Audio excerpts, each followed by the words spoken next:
Hey, tech enthusiasts, ever wondered what keeps those massive industrial systems running smoothly? Today, we're diving into the world of SCADA protocols. So, what is SCADA? SCADA stands for Supervisory Control and Data Acquisition. It's a system used to monitor and control industrial processes. Think power plants, water treatment facilities, and even oil rigs.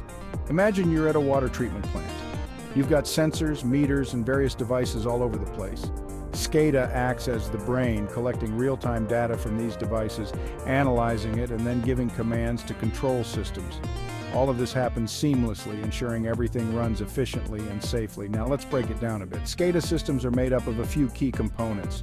First, we have the Human-Machine Interface, or HMI. This is where operators interact with the system.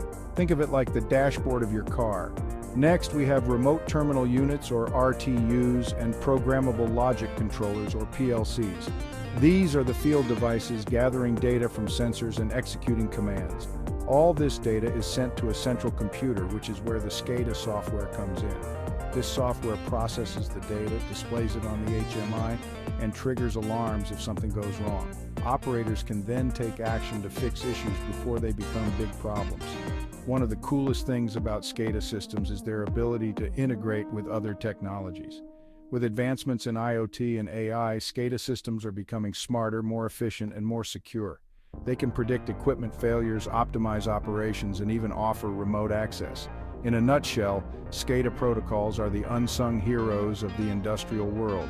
They keep everything running smoothly, efficiently, and safely. So next time you flip a switch or turn on a tap, remember, SCADA might just be behind it. Thanks for tuning in. If you enjoyed this video, don't forget to like, subscribe, and hit that notification bell for more tech insights. Catch you in the next one.